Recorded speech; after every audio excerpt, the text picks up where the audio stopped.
Bill Gates को एक दफ़ा हाई स्कूल के अंदर बुलाया जाता है बच्चों को लेक्चर देने के लिए, थोड़ा मोटिवेट करने के लिए। बिल गेट्स वहाँ पे अपने हेलीकॉप्टर पे आते हैं और आते साथ वो अपनी जेब में से एक कागज़ निकालते हैं जिसके ऊपर टोटल 11 चीज़ें लिखी होती हैं, और वो 5 मिनट से भी कम टाइम के अंदर वो चीज़ें बच्चों को बताते हैं।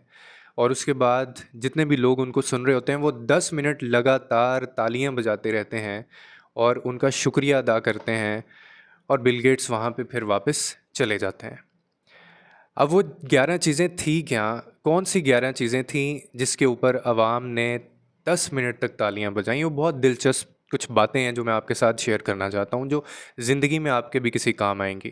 पहली चीज़ जो बिल गेट्स ने कही वो ये थी कि ये ज़िंदगी आसान नहीं है, इसकी आप अपने आप को आदत डाल लें और अपने आप को समझा लें कि लाइफ इज़ नॉट ईजी। दूसरी बात जो उन्होंने कही वो ये थी कि दुनिया को आपकी इज़्ज़त नफ्स की फ़िक्र नहीं है।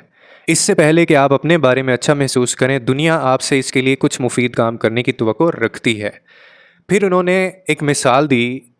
उन्होंने कहा कि मैं एक ऐसी खातून को जानता हूँ जो किसी इदारे के अंदर सफाई किया करती थी, और वो खातून ने मेहनत की, उसने वो जॉब छोड़ी, मेहनत करके उसने खाना बनाना सीखा, वो एक बेहतरीन शेफ़ बनी और उसके बाद उनका अपना एक रेस्टोरेंट था। फिर आगे वो कहते हैं कि जैसे ही आप हाई स्कूल से ग्रेजुएट होंगे, आप महाना $20,000 नहीं कमा सकेंगे, या आप किसी ऐसी कंपनी के प्रेसिडेंट या वाइस प्रेसिडेंट नहीं बन सकेंगे जो जिनके पास अपना फ़ोन और अपनी कार दस्तयाब हो और वे सारी चीज़ें आपको फ्री में दे सकें। ये तब तक मुमकिन नहीं होगा जब तक आप अपना फ़ोन और अपनी कार ख़रीदने के लिए तैयार नहीं होंगे या इंतज़ाम नहीं कर लेंगे। फिर वो कहते हैं कि पुराने अखबारात बेचना या छुट्टी पर काम करना आपकी समाजी हैसियत के नीचे नहीं है। आपके दादा दादी के पास इसके लिए एक मुख्तलिफ लफ्ज़ है, वो इसे मौका कहते हैं। 5वें नंबर पे उन्होंने ये बात कही कि अगर आप ज़िंदगी में नाकाम हो जाते हैं तो ये आपके वालिदैन की गलती नहीं है। अपना रोना पीटना और अपनी नाकामी का ढंढोरा जो है वो अपने वालिदैन के सामने ना उनके सामने रोएं, बल्कि आप उनसे सीखें। अगर आप अपनी ज़िंदगी में कामयाब नहीं हो पाते तो ये आपके वालिदैन की नहीं, ये आपकी गलती है। फिर वो कहते हैं कि आपकी पैदाइश से पहले आपके वालिदैन इतने हसास नहीं थे जितने वो अब हैं।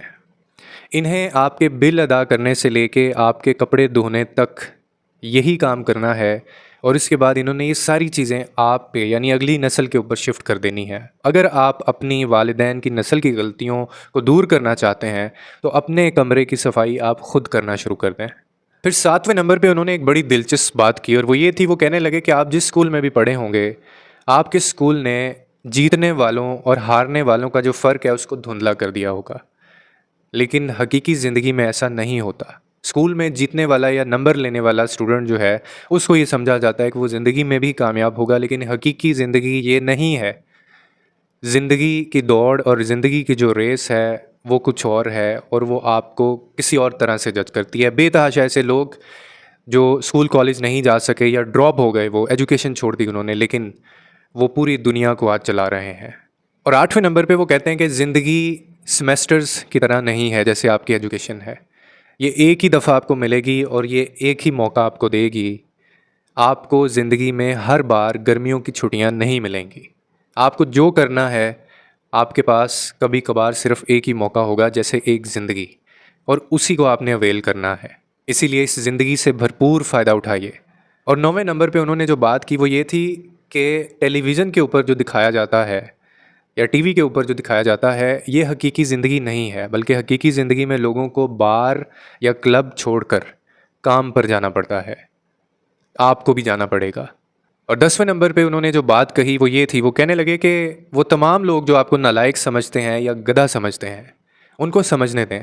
इस बात के बहुत ज़्यादा इम्कानात हैं कि एक दिन उनमें से कोई ना कोई आपके लिए काम ज़रूर करेगा। और आखिर में उन्होंने जो बात कही वो ये थी कि ज़िंदगी में कभी सवाल करना मत छोड़िएगा, क्योंकि सवाल करने से शायद आपको आपकी ज़िंदगी का मकसद और आपकी ज़िंदगी का मतलब पता चले।